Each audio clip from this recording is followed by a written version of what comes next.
It turns out that just last week, in the nick of time, well, that's the headline anyway, in the nick of time.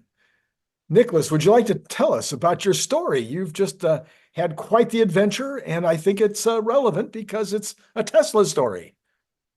Yeah. Hey, Randy. Hi, everybody else. I feel like I've been out of the loop for a while here in the Tesla community.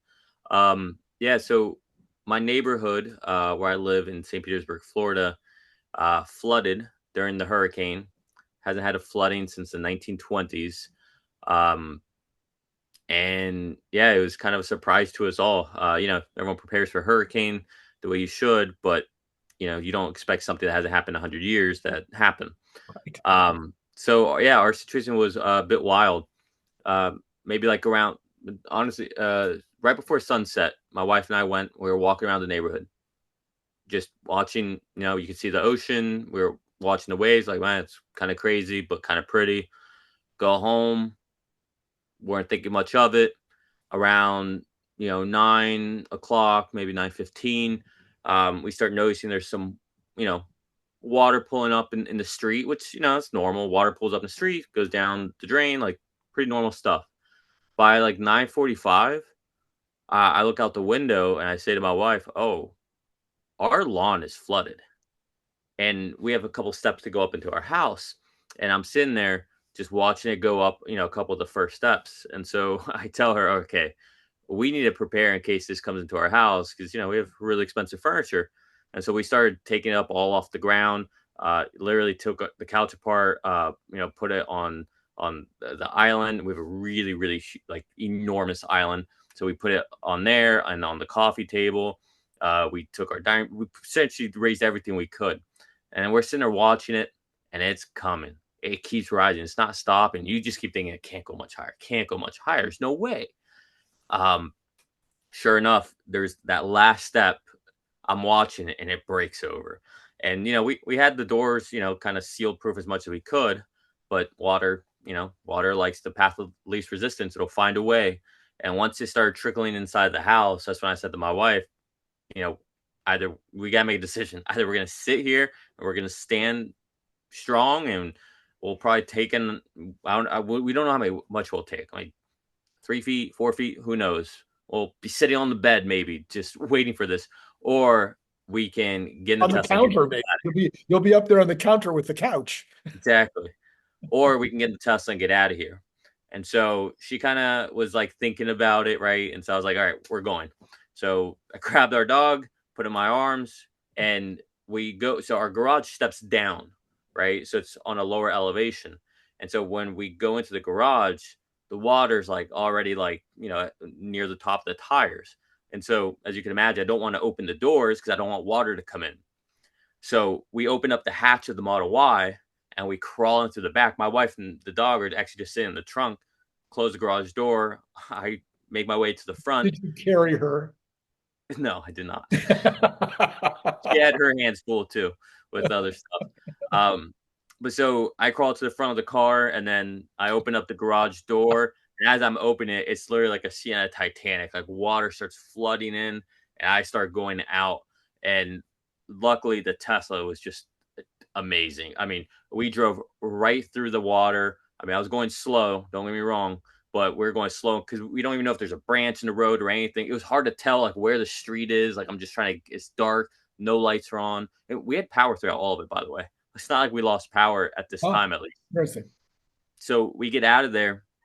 Finally, we get up to dry land, and we go to a neighbor's house that's like close friends that lives 2 blocks away. The water wasn't up there; it wasn't even close. It was just bone dry over there. Ironically, they had lost power already. They had no water, and so we were there. And maybe an hour after we were there, all of a sudden the water starts coming up to their driveway. And so at that point, I said to my wife, "Nope, we're not playing this game anymore. We're getting the high ground." And the initial idea was we'll just go get on the highway and we'll just sit on the highway till all this is over. I don't care. At least I know we'll be high and we'll be safe. Uh, and then once we got on the highway, it's like, okay, well, why don't we drive to? We have another property in downtown. It's like, why don't we drive over there because there's a Publix there, supermarket. Where on the second level is where the park. There's like 4 levels above it, and it's all parking garage.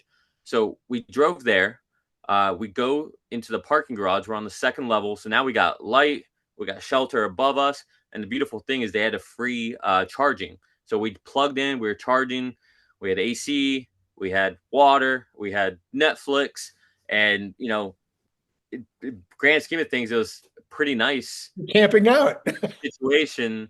Besides the fact that we're like, okay, well, everything we own is kind of getting destroyed at the moment, and we don't know the extent of the damage.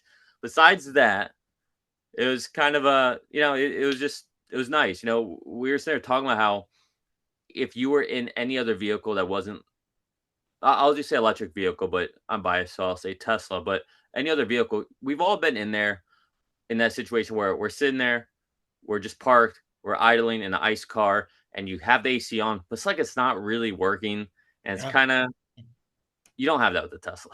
Yeah. It works, and it made a really bad situation a little better. And Yeah, it's in every regard, you had a way to get into the car without opening the door. You yeah, were able to get out even though it was flooded. And then you were able to get to go to a location where you could basically camp out. You didn't even have to go to a shelter because you had all the better luxury, a yeah, better way to spend the night than you would have even in a shelter someplace. So that's pretty cool. Pretty good story for a Tesla. yeah. I mean, worst case scenario, my tenants would have been woken up and like, hey, we're coming in, Yeah. but we didn't have to resort to that. All right. Well, while you were gone, we had one of my commenters on YouTube. I don't remember which day it was, and I didn't write down the name, and I can't find the comment again. But anyway, he asked the question. He says, "Will the FSD, will Dojo and the systems that they have, at Tesla, ever be able to actually read the signs as opposed to just memorizing what the sign is and how a human is supposed to react to the sign?" So that raised another question in my mind today as I was preparing, which is kind of the same story, which is with regard to, as we talked about before a lot, Grok or something, some kind of, large language model with a voice being part of the system as well, not only for the car, but for the robot. So we have this marriage, we have this vision only system with video training. And then up over in Memphis and other places, we have a large language model, not us, but our sister company is doing LLMs, but not necessarily video training. Is the marriage of those two things going to happen at some point where the sign will be, where the letters on a sign will be uh, transmuted into words so that the computer is actually reading the sign? You're like one of only two or three people I know that would have a clue. Okay, so this is an opinion. Okay. My opinion is no, not in the way we're thinking about it. Um, so everyone, I think like that question is really coming from thinking things narrowly through an LLM point of view or lens. And that doesn't necessarily port itself in a meaningful way into the way FSD works. And the reason I say that is because it's almost, Elon talks a lot about entropy, right? Battle against entropy. So, waste essentially. An LLM, I think, would be entropy to FSD in that sense. Because there's a lot that goes into an LLM to train it to make the model that you just wouldn't need with FSD. And fundamentally, they're different kind of modalities, right? One is text based, one is video based. Mhm. So, I don't think there's a natural marriage to those two when it comes to efficiency and within the small inference computer we have. Right. So, but that's not so. But the question is really the way I'm hearing it, is assuming and inferring that it doesn't make sense to me. I'm trying to put this into words. The question is saying, will it be able to read signs rather than just remembering, hey, this is what a stop sign is, right? Why does it matter how it interprets something? Why But does it matter? because you might get into, first of all, you're going to get into other languages. You're going to get into street signs that may be weird, that it's never seen before Like, because some city, someplace has a weird sign, or yeah, maybe somebody puts up an ad hoc sign because there's a situation going on. The robot also would be in a situation where would be signs in the warehouse or in the manufacturing facility or in the house, that might be handwritten or whatever. Those would be some of the reasons I can think of. but okay, but let's stick with FSD. Okay. Learning signs takes less, I think, let's just say bandwidth, Right. than it would understanding the human language. Right.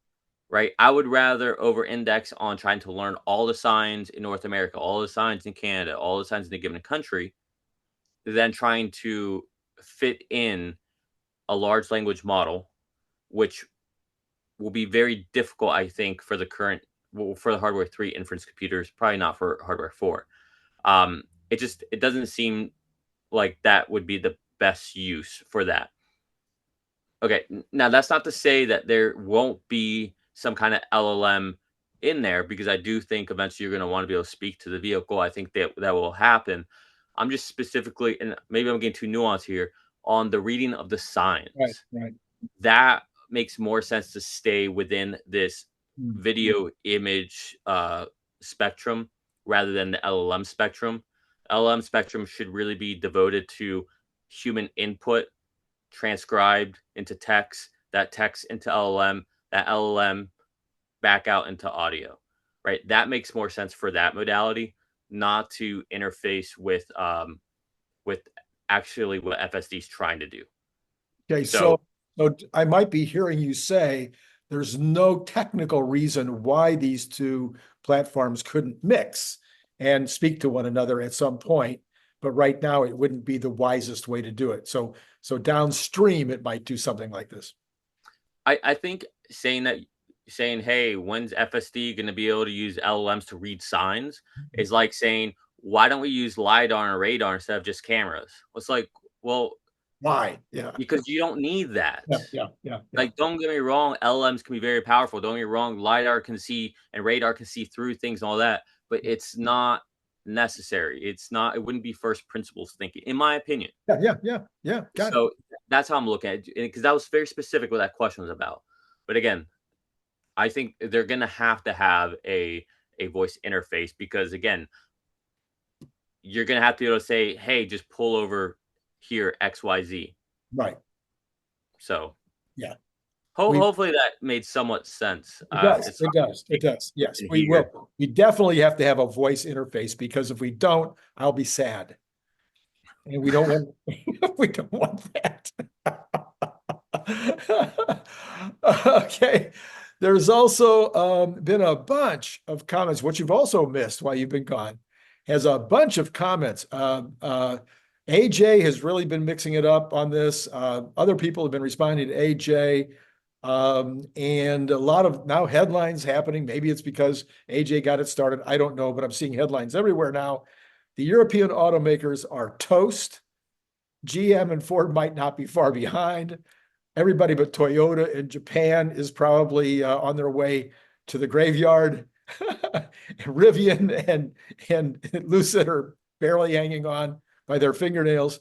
Are we? Oh, and even basically, even though the Chinese like Geely and Neo and everybody but SAIC seems to be really doing well in China. It's good numbers, but their profits are still not there.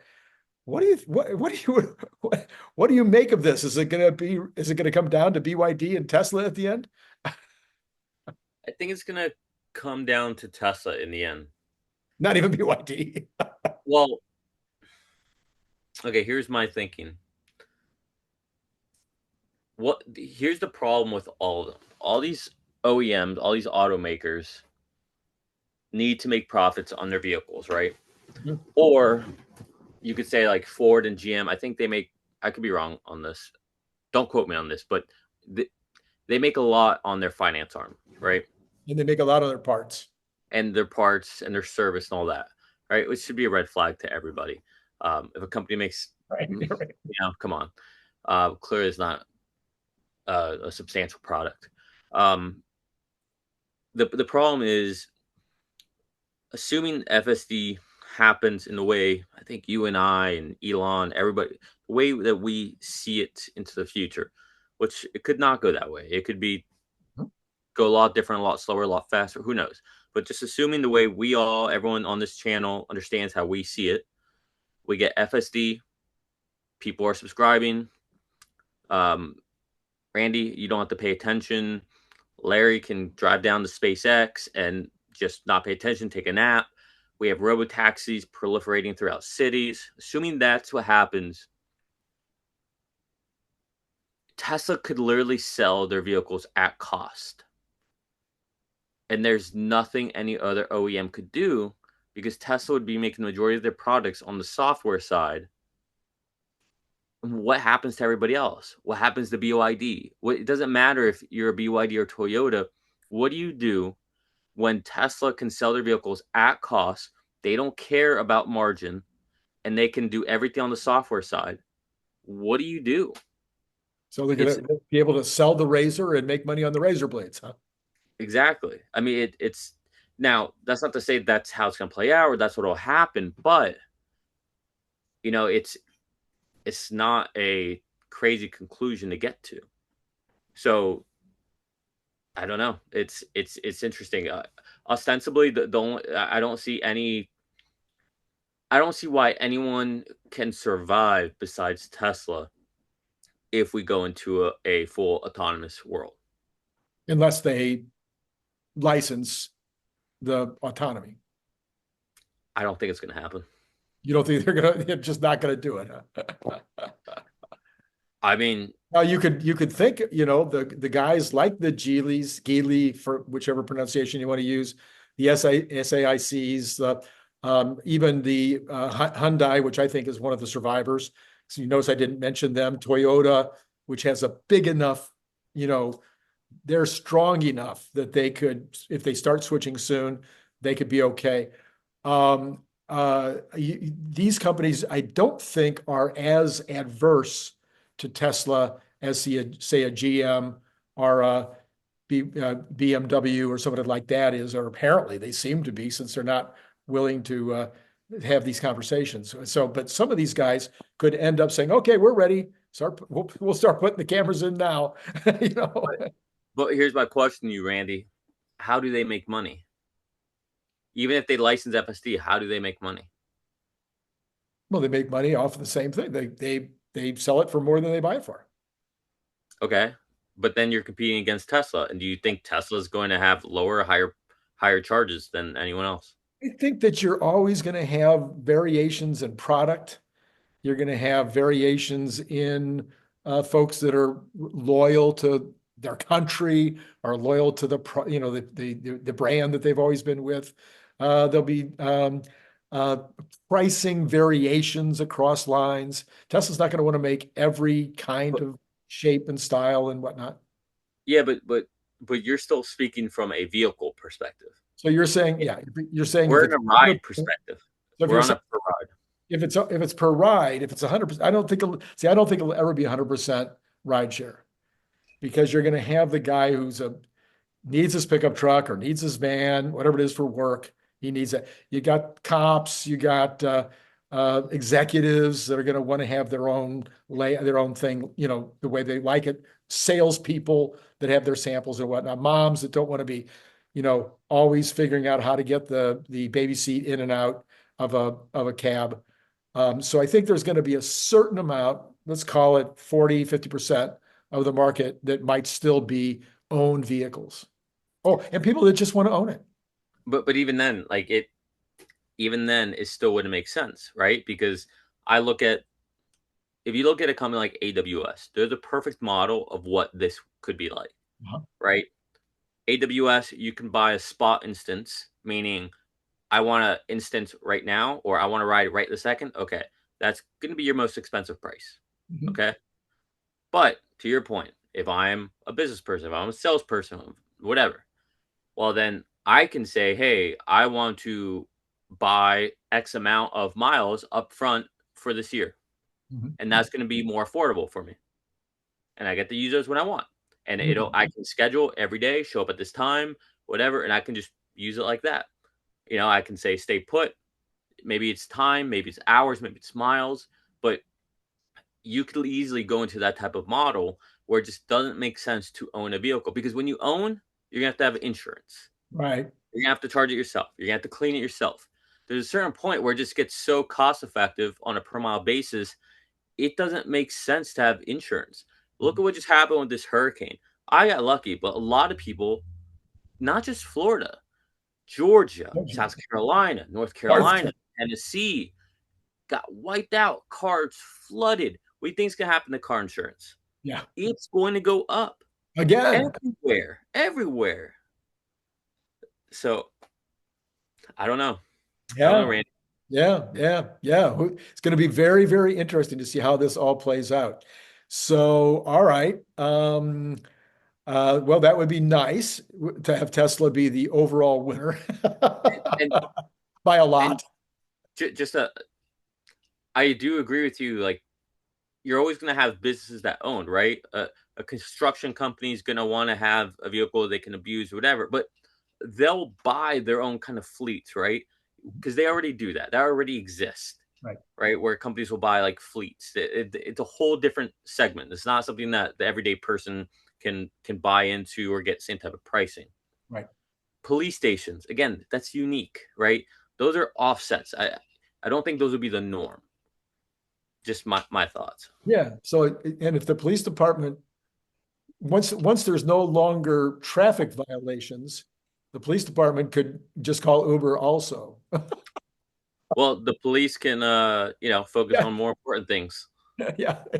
And I'm just saying, if you're just going to go out and write up, somebody broke into your house, so they don't write those up anymore anyway. But let's say they do someday, you could just call a Tesla RoboCab over and hop in and take that out to where you're going.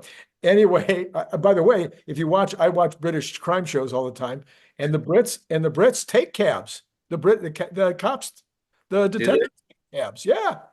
Yeah, they commonly take cabs. At least on the movies. I don't know if it's true in real life. All right. So in the market today, jobs available, the JOLTS came in better than expected, over 8 million jobs. So that was a positive. Manufacturing continued to be not great. The market today was one of those wild rides where it just collapsed. It didn't even pre-market first 15, 20 minutes, you would have thought it was going to be a fine day, or maybe a little off, but then all of a sudden it just collapsed. And that might have had to do with the dock strike, but we knew about the dock strike yesterday. That might have had to do with Iran, lining up their missiles to shoot at Israel, but we knew that was going to happen early on this morning. But for whatever reason, whether it all came together and they all of a sudden the market decided, well, that's just too much for me for one day. The market really fell apart and then it just climbed right back up. Tesla ended up outperforming the market today, even though it was a little bit down. I know you've been out of the loop, but did you have any thoughts about today's action? Yeah, today's action was very interesting. I think a lot of the noise is really centered around the longshoreman strike, especially for Tesla. Um, that's just not good for the country in general. And I think their cause is a worthy one, but it's the problem with unions, in my opinion. This isn't the way to negotiate by causing grief and havoc for the rest of the country, especially after a devastating hurricane just ripped through a quarter of the country. It's just it's not right. But but it's the only weapon that union members have, and that's a problem because there's no it just look. I used to work for a union as an engineer. Uh-huh. um they just sow division. I'm not saying all unions are the same, but I've been part of three different unions, and they were all the same. They tell you, oh, we're a brotherhood. Uh you don't really work for them, you work for us. Don't talk to them, don't believe what they say. Just they just want to sow this division. And going from that and then working for private companies, you just see the difference. You get stake in the company. Like you get stock, you get RSUs. They treat you better, they treat you well because guess what, they want to keep you. They want to keep you there because it's expensive to hire and train you. Whereas with a union, all right, well, I got one of you, there's like 50 other right behind you in the union, I can just pick you out of a bucket, you're just fishing a barrel. But when you work for a company and not a union, they have reason to want to keep you on. They have reason to want to provide good incentives to make you want to work there. Sure. And this is to me the rub with unions is that they were great at a point in time. They were needed at a point in time. Back But the in back question, in my day. yeah, well, maybe Oh, even actually before that. before my Yeah. day. But the question that nobody or that doesn't seem like they ever think about or they ever ask is, when's a union's job done? At what point have we gotten to a point in society where their job is done? And the truth is, they'll never relinquish power. They don't want to. They want to keep power. They want to keep a stronghold, and it affects everybody. So they're left with nothing but a blunt instrument, much like the Fed, on how to negotiate. And that's to pick up a stick and put a sign on it and say, I'm not going to work. That's no way to do business. It may also be a very bad time to be, well, it's one thing to be a government union employee, but I'm talking about in the traditional unions, in these manufacturing and things like the dock workers. The number one thing they're striking about is automation. I mean, they're already highly paid. So it's not like, the paycheck is going to I mean, I'm sure they want that 50% increase that they're asking for, but I don't think they're going to get that 50% increase. Maybe they will, but boy, McDonald's, other companies right now that have just been hit with these big increases, they're automating as fast as they possibly can. And in this AI world, I think automation of these kind of jobs, those are going to be the ones that people are going to try to automate first. You're not wrong. I mean, all a strike says to people these days, oh, that's the next place to automate. That's all it does. Whether it's the UAW, whether it's these longshoremen, and look, it's sad because these are good, hardworking people. These are the people that make the country go. Don't get twisted about any way. What I'm saying about unions does not mean I feel this way about the individuals. Those are the people that break their backs, do the stuff that you and I don't want to do, the things that people don't even know happen. They don't understand these people are out there slinging chains, tying down containers, up there at 4 in the morning till 4 p.m. Another shift comes on 4 p.m. to 4 a.m. nonstop. They work weekends, they work holidays. If it snows, if it rains, they're out there. It doesn't stop. But there's a problem. Okay, so back to the action. You think most of the action today was around the strike. I do. Why did it crash so big and come back so far? And specifically Tesla going down 4% and only ending up, I think, less than 2% down, right? Like a point and a half down. Yeah. Well, it's down more now, but yes. Yeah, it's Um, down more in the after hours, but like, yeah, 1.5% for the day. yeah, well, I think the comeback was just because everyone knows tomorrow's deliveries. So which I think is largely kind of baked in at this point.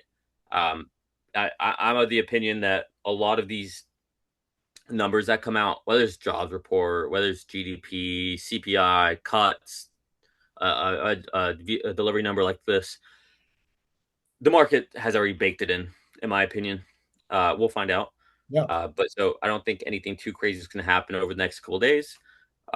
But I think that's what brought it back. And there's always a overreaction. I mean, sure. the VIX popped today, so there's a lot of fear out there. And then if you throw on the Iran strikes, like you mentioned, that's always going to create volatility. Looks like Iran just, shot off another 180,000, 180 missiles for no apparent purpose other than fireworks. And that's all they're going to do. So it's like, well, we can do this and we're going to show you, but they had no real hope of landing any of them. Yeah. Yeah, I don't know. It's weird. It's weird. All right, listen, on another story. This is a story, again, you've been a little out of it. You might not have seen this one yet. Vivek is going to run for governor of Ohio, was announced just an hour ago. Yeah, definitely missed that one. He says that the polls, they've done some polling, it shows he would win in a landslide.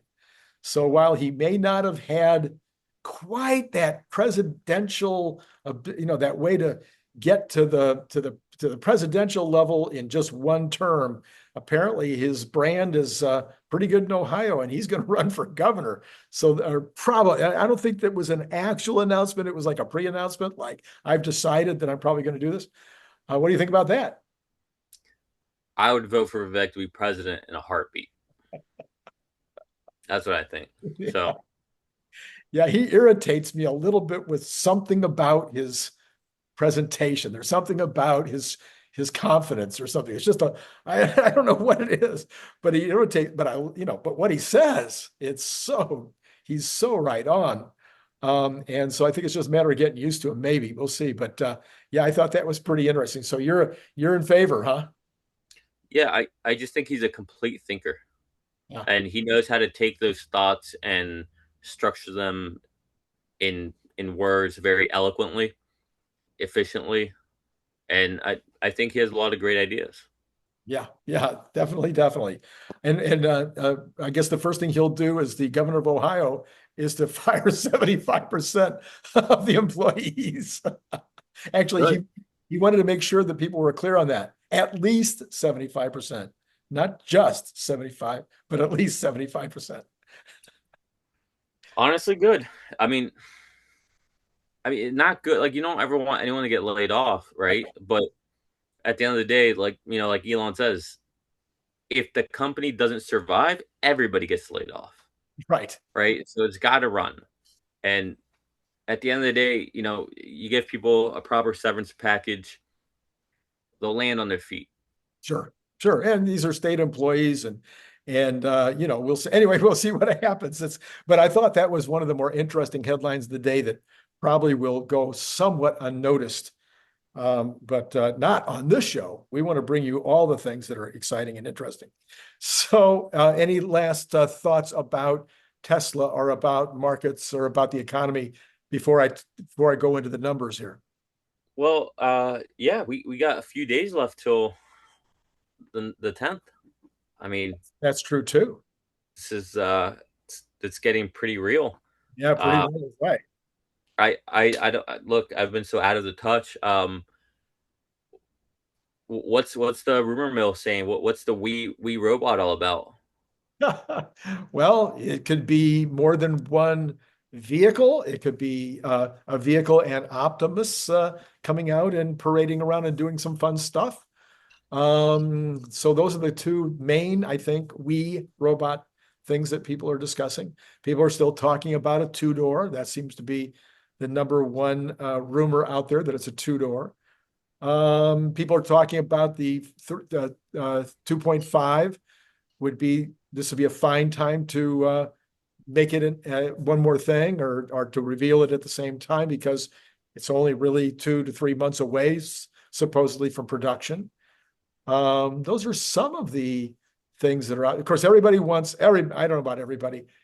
I think everybody on this show wants the announcement to include the supervised ride-hail service starting like the 11th or soon.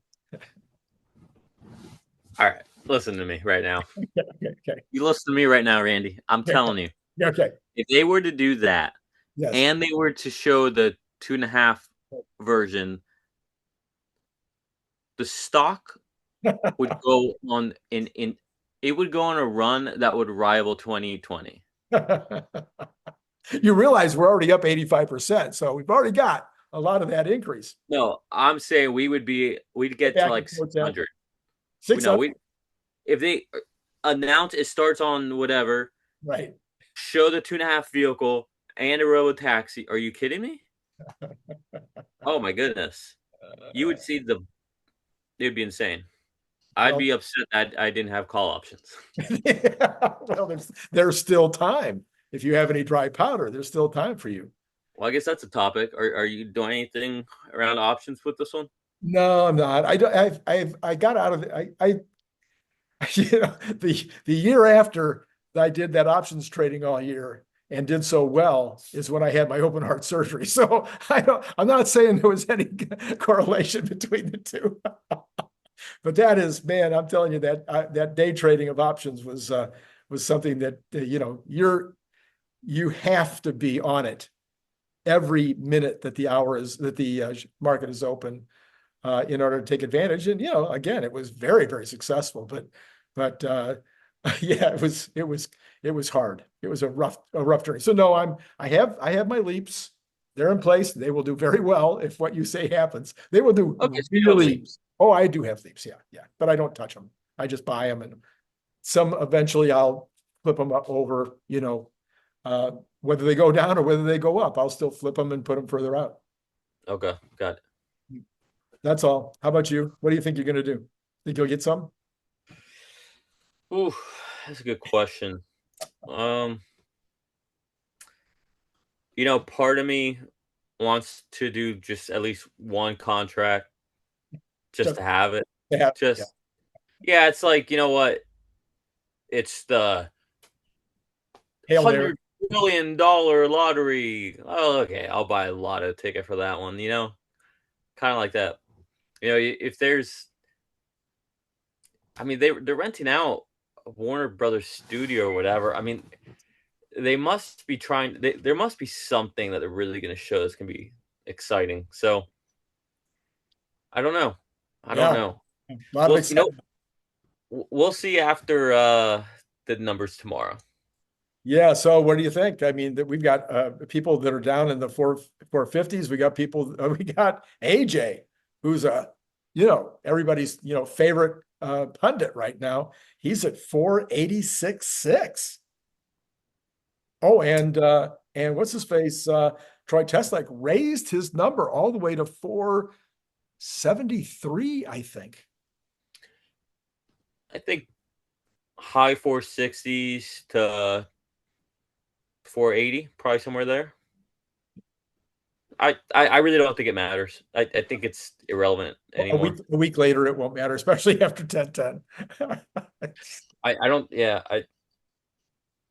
I wouldn't be surprised if tomorrow the stock, like if it's a blowout number, if the stock only goes up a couple dollars.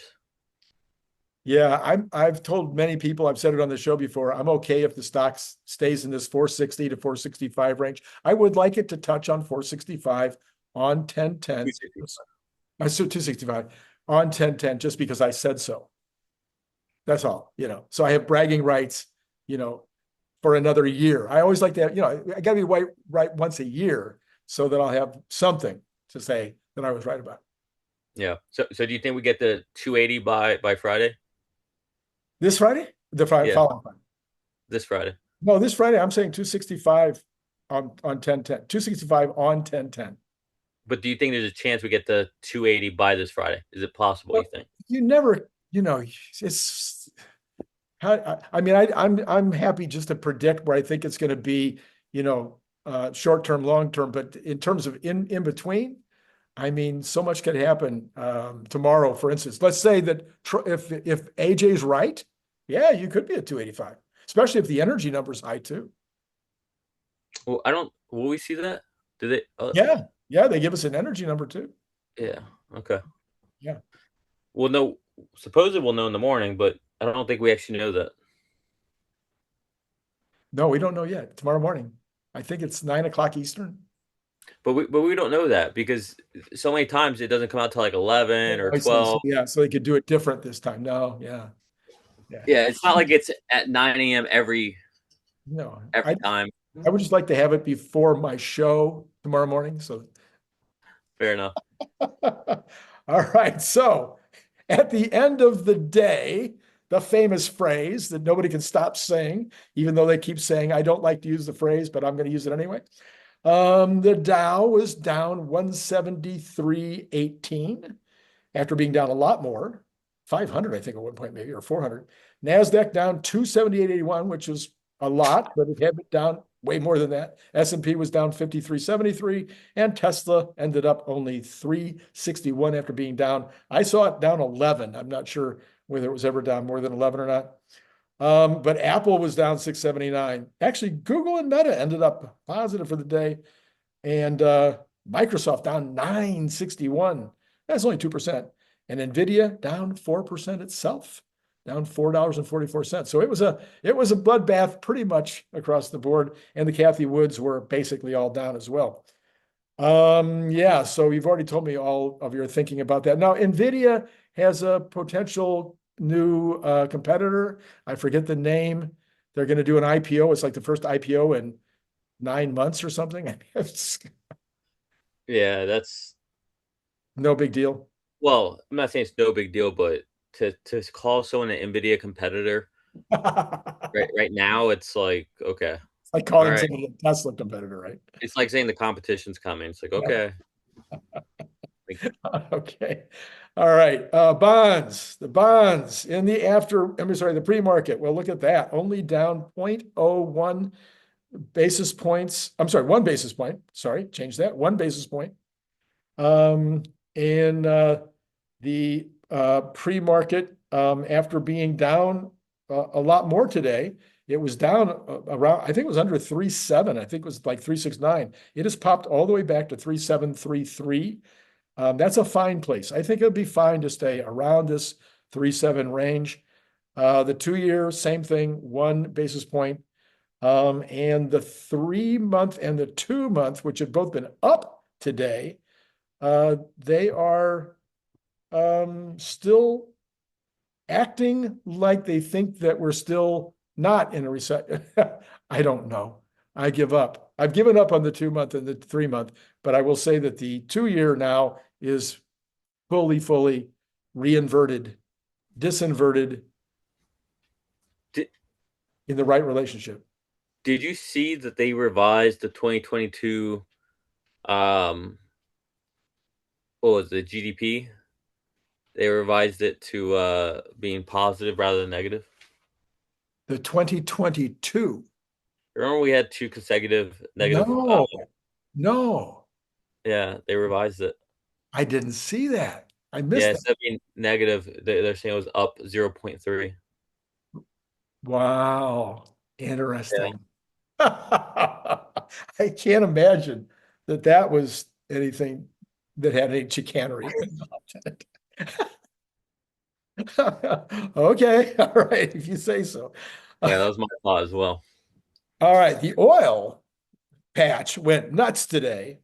It's still, though, even after going nuts, the Texas Intermediate is still sitting at $70.84. So it's not exactly high, but it had been down around 68, 67. So it did go up substantially today.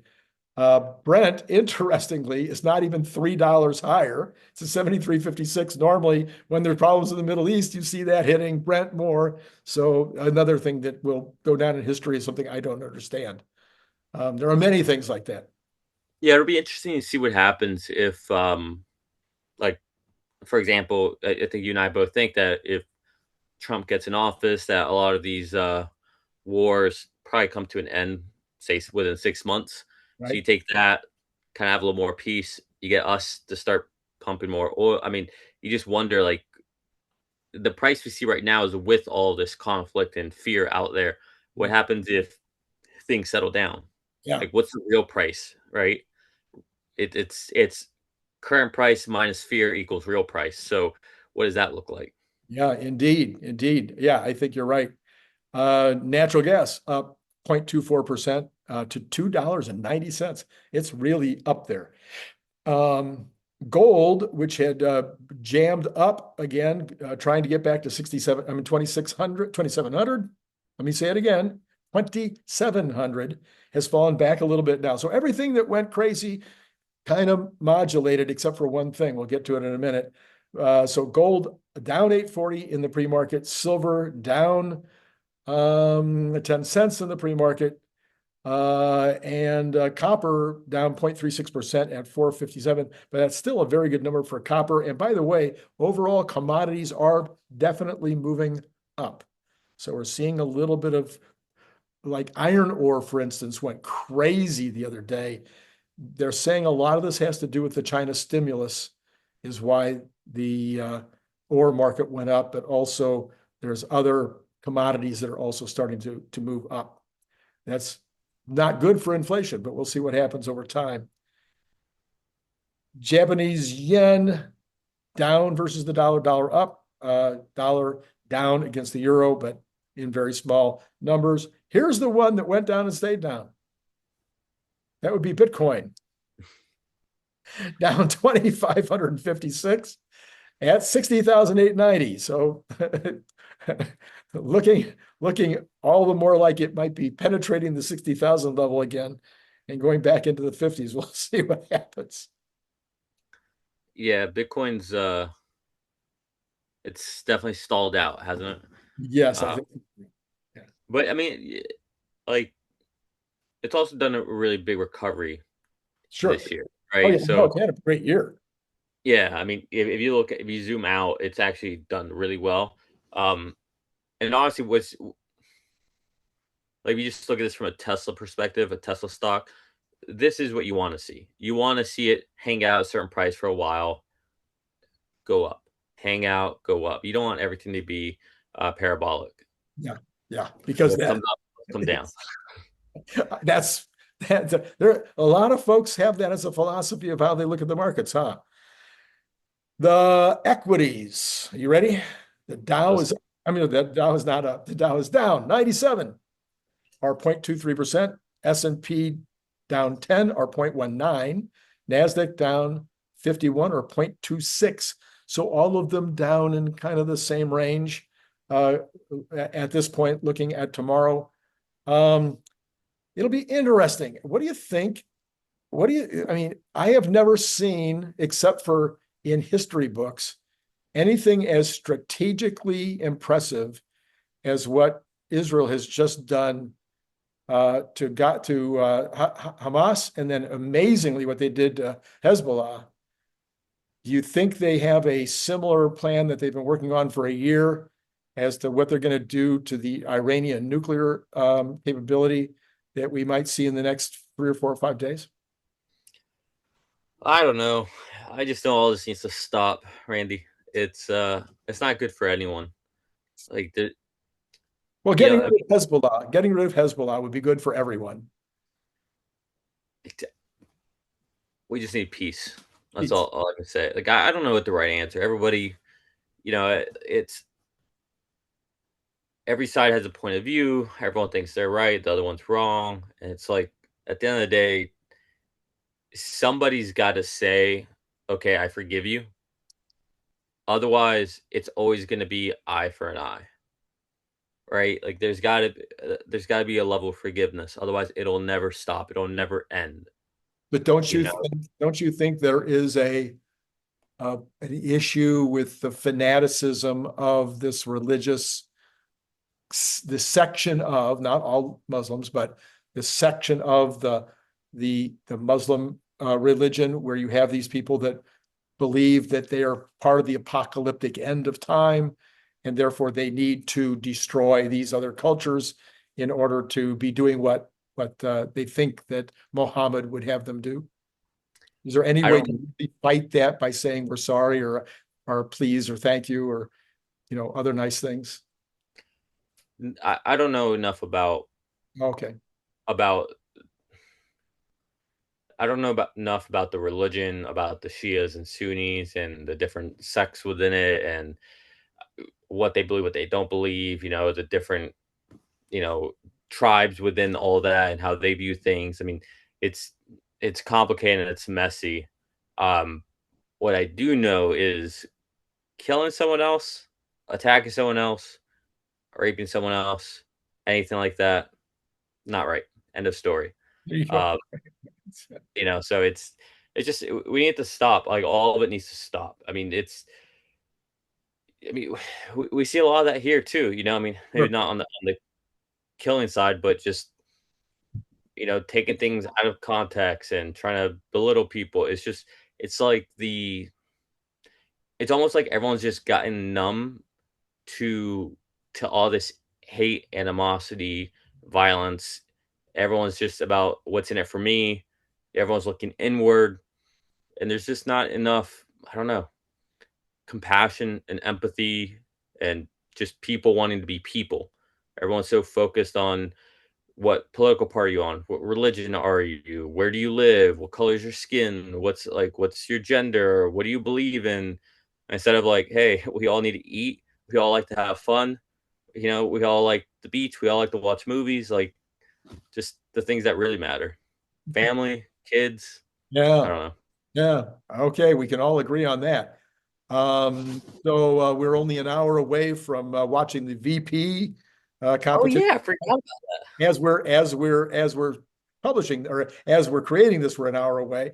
Let me just take one last look here at Tesla. What did it do in the after hours? It is down 172, so it's going along with the Nasdaq being down. And then I want to remind people that earlier today there was a Brian White video that everybody should go and look at, because we talked about the massive amounts of profit margin that's going to be added to Tesla, over the next 2 quarters, and then it'll just stay. Massive amounts of profit margins, 8 different ways that margins are going to be increasing dramatically, starting with like FSD, take rates, starting with more cars being sold, so better utilizations of the factories, starting with Cybertruck having fully ramped, therefore margins increasing. Talking about FSD, I'm sorry, talking about 4680s, having ramping so that they're costing less, as well as getting more money from IRA. Anyway, lots of places where the margins are going to be increasing. And that video is up, and Brian White did a great job of foiling me. No, he almost agreed with me most of the time. And that's what I love right there. It's again why I think you're going to see a landslide win for Trump, is that everything I was just saying about we need more peace and unity, like that's literally what they're doing. Elon, Trump, RFK, they don't agree on everything, No. and you don't need to, but you just need to have a agreement on morals and how we want a country to function, right? And then we can move forward, we can talk, we can have ideas, but it's it's not like that on the other side at the moment. It used to be, I would say, or at least I thought it used to be, but it's definitely not there today. Whoever thought it would be the Republicans would be the party of peace. Hey, It's like, that's really a switch. I don't know. Lincoln was Republican, so let's not forget that. Yes. All right. Thanks, Nick, for coming on in the middle of all of your trials and tribulations there in Florida. I hope you get all of your house put back together as quickly as possible. And to all of you out there, it's been great talking to you.